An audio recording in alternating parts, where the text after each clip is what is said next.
There are a variety of tools you'll need when you're repairing high wear areas that are fortified with clay. The items you'll need include a grooming rake, a sharpened iron rake, a medium bristled push broom, a corn broom, a square end shovel, a tamp, a small hand pump water sprayer, a sifter shovel, and a bag of pre-moistened mound clay.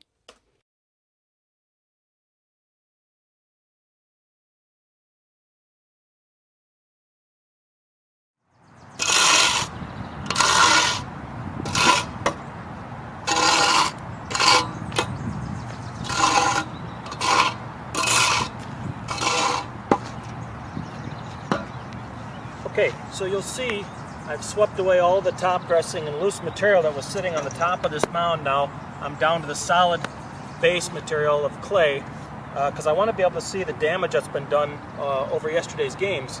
So I can see, of course, the dig out hole, the push off, the front of the rubber where the pitcher pushes off of, and then the landing area down here. Now sometimes you're going to get pitchers who have a follow-through foot that can go way off to the corner in either the left or the right side. So when you do push off this excess material on the surface, you want to make sure you give yourself big enough room to be able to see all the damage.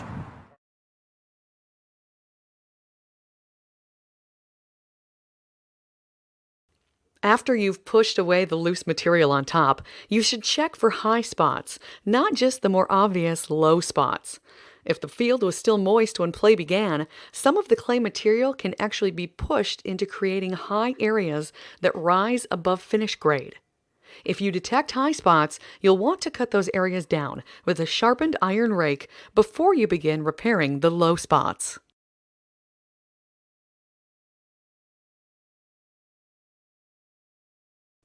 To make sure your repairs are effective, you need to get all loose material out of the low areas.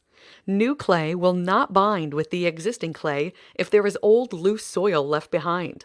Use a strong push broom or even a smaller broom to clear away as much loose material as possible.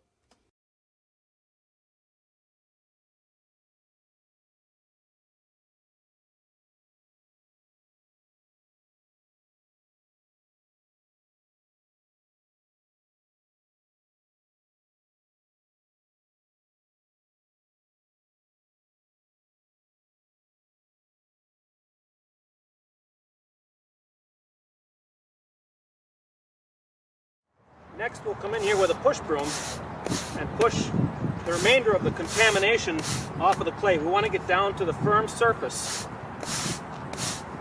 first. So we take a push broom, push this excess material off.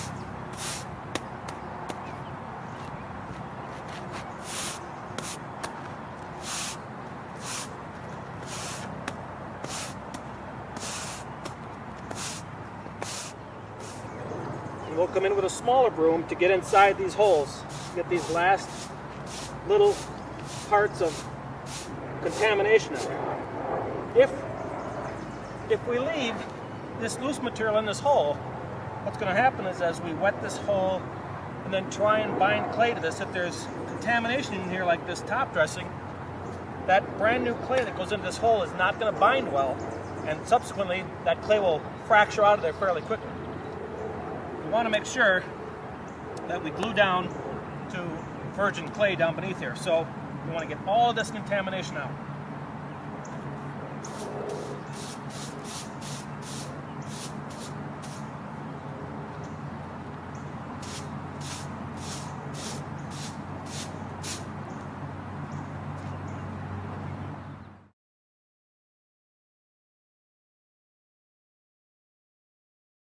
Adding water to the low spots will help the existing clay bind with the new clay you'll add later.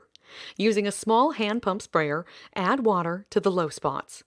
Try to avoid adding water outside the low spots and also avoid creating puddles.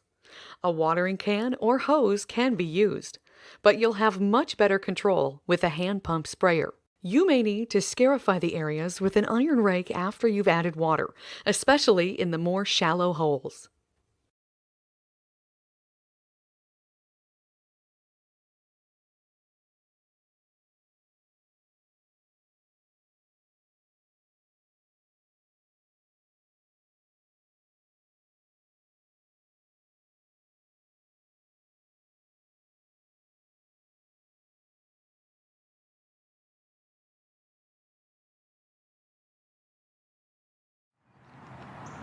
All right, so we have basically, looks like 2 or 3 holes here that we got to repair. One up here again at the push-off point on the mound, and then 2 small ones down here in the landing area. So the first thing we want to do is use some water to wet the bottom and the sides of the hole. Water's the glue that's going to allow that clay to bind to each other. Okay, it's going to make this area tacky, and then when we bring the new clay in, which will already be pre-moistened, that'll stick and tack right to it. Now we want to be able to have some kind of control over the water we're putting down. We don't want to take a hose and just blast water on this mound. So you can use something like a watering can, although this can be tough to control as well, and that's why I like to use something like this little pump sprayer. It makes it very easy for me to get exactly where I want to spray that water with just the right amount of water. We don't want too much. We don't want a big puddle at the bottom of the hole. We just want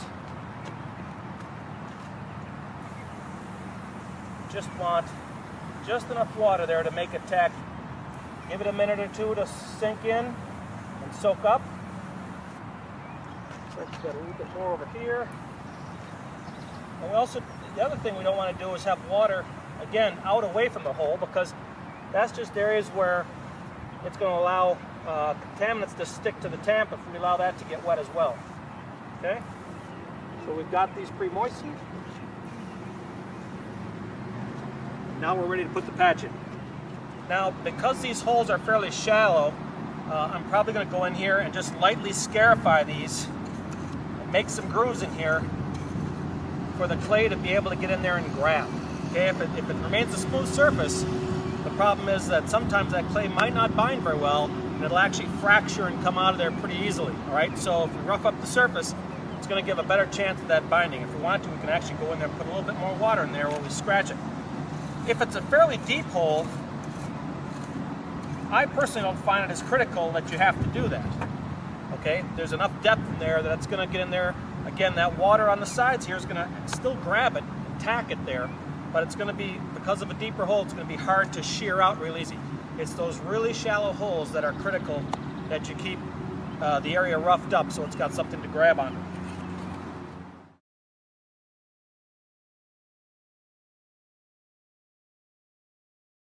Pre-moistened clay is the key. When you fill the wear holes, pre-moistened clay will begin to bind instantly with existing clay. If you use dry clay to fill a hole and then attempt to add moisture after you have tamped it into place, you will find it's much harder to get the old and new clay to bind together, causing your repair to come loose more easily. Most clays are sold pre-moistened and come in a bag that helps them retain moisture. But should you find that your clay has dried up, you will need to rehydrate it.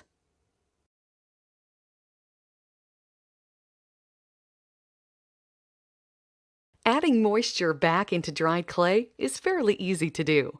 Just spread the dry clay on a concrete surface and add water liberally with a sprayer, watering can, or hose. With a flat square and shovel, turn the clay to mix it thoroughly. You can check the clay's tackiness by trying to form it into a ball with your hand. You'll want it tacky enough to form a ball, but not so tacky that it sticks to your shovel. If you're not going to use the clay right away, make sure you cover it so none of the moisture is lost.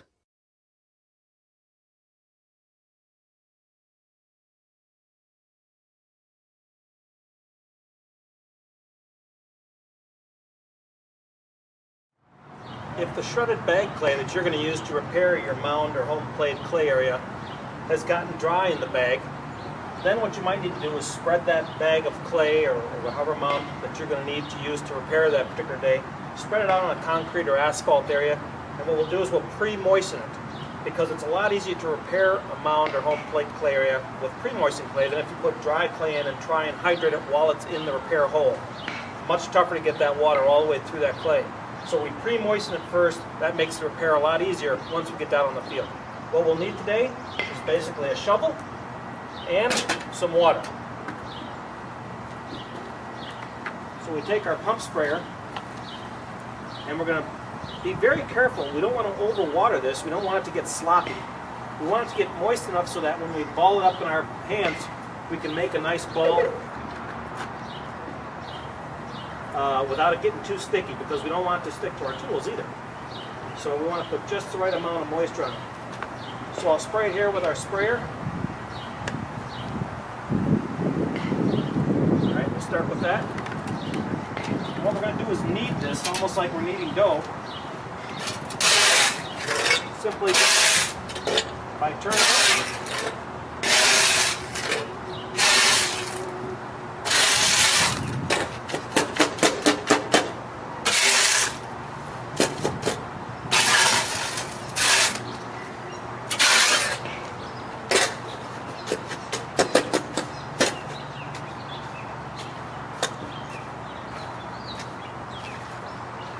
Clay is pretty dry, so we're going to hit it again with another good shot, and then we'll give her a test.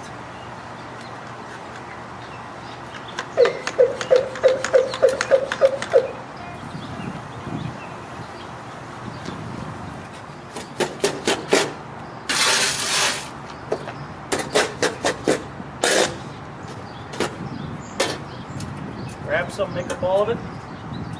Sticking pretty good, but it's still a little bit dry, especially since I can crumble it apart fairly easily. So we'll give it another shot.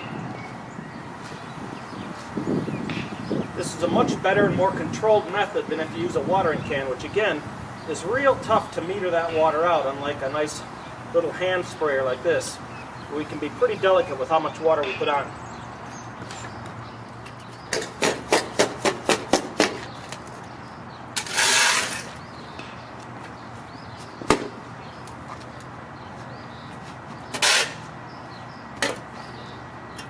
Now it's starting to feel much better. It's got more body to it, good moisture. I can really make a good tight ball, and you know, it's really not sticking to my shovel or anything. So I'd say that's just about right. And that's how we pre-moisten mound clay.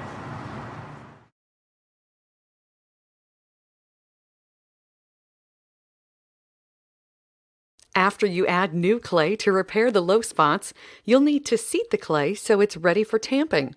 Spread the pile of new clay around with an iron rake, leaving the new clay a little higher than surface grade. The new clay will compact quite a bit, so you want to make sure you've added enough. Then, with a flat square end shovel, slap the clay using a downward, slightly forward motion. This will make sure the clay won't stick to the bottom of your shovel. If the clay compacts more than you expect, just add a little more and repeat these steps.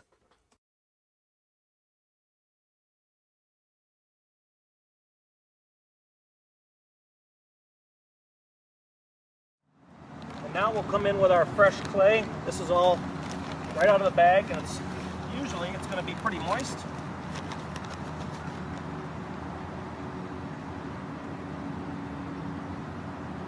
If not, we'll have to pre-moisten this clay by putting it on the concrete floor or an asphalt floor and pre-moistening it.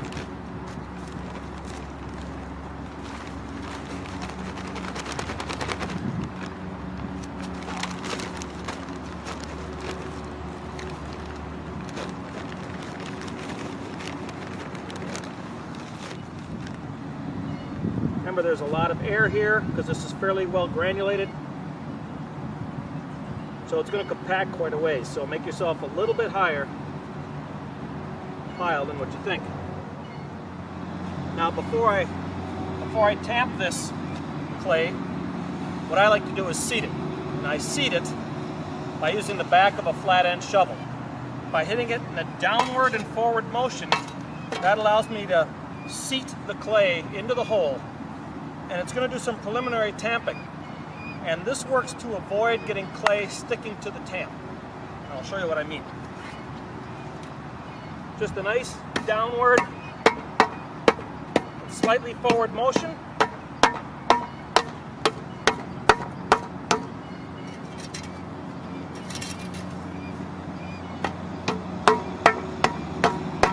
Get some of that preliminary tamping done. Notice I'm kind of using the back heel of the shovel with the front side lifted up a little bit, so that way if I have it down like this, chances are I might grab that clay. So, kind of hitting it with the heel. You see how that compressed, even though it was built up when I poured the loose clay in there, it's now compressing down to about the right depth.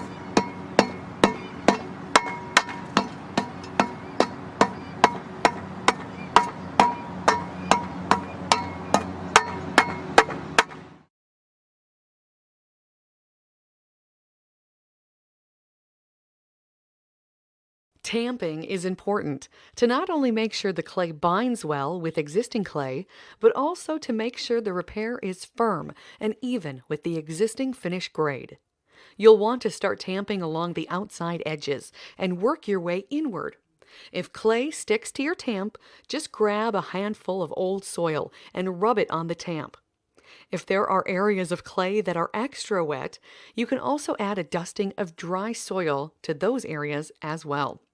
Remember, the smaller the tamp, the more concentrated the downward pressure. Using a smaller tamp works best. So if you have a 6-inch or 8-inch tamp, that will be better than a 10-inch tamp, which can be more difficult to handle.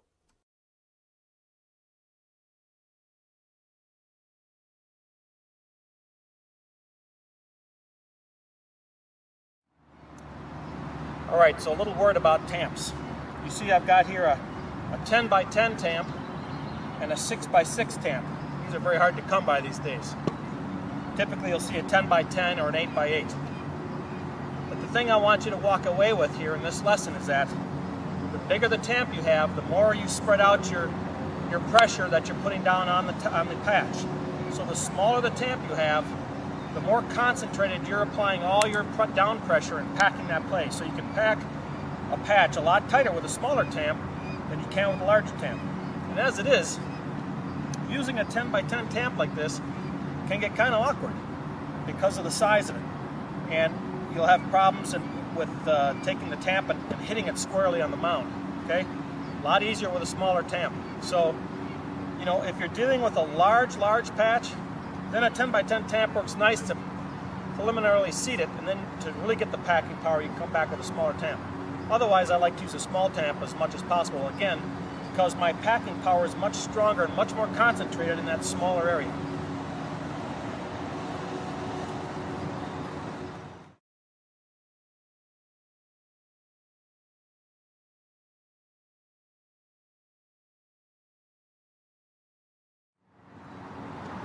Now you might find that you're going to get some clay sticking to the bottom of the tamp.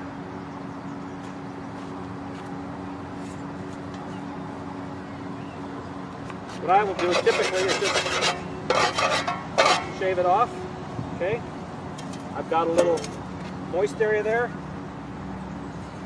Take some dry dirt, rub it on there. Some people might lay a plastic bag across this patch and tamp on top of the bag, or they'll put a sock on this tamp as well. I'm more the kind of person who likes to tamp directly with the plate, so we'll use that. If I have some wet edges along the edge here that could allow this plate to get wet, what I'll do is take, again, some of this dry material and just kind of put it in those spots where that wet area is. That'll stop that tamp plate from getting wet in that area. We start on these bigger patches around the outside edge. Pack the outside edge first, and then work our way in from there.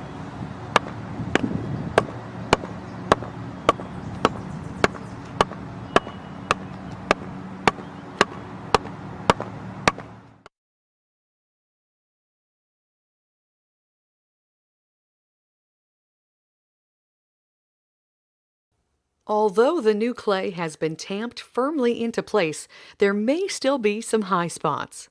Use a sharpened iron rake to shave off any high spots so your repair areas match the existing surface grade.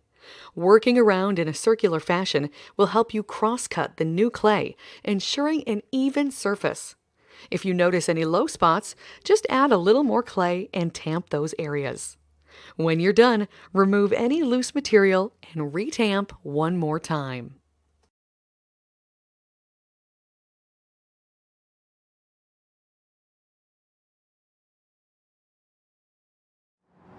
Okay, we've got our clay areas prepared and pounded.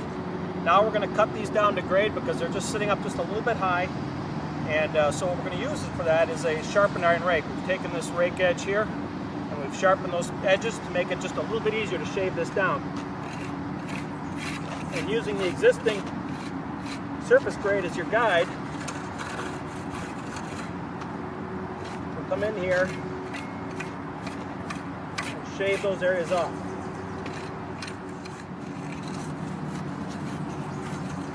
You'll also notice that when I cut, I constantly keep moving around in a circle.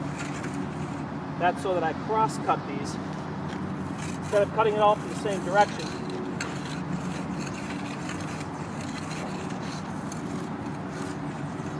To get a nice cross-cut, which gives us a nice smooth surface. Okay. Second patch is just about perfect.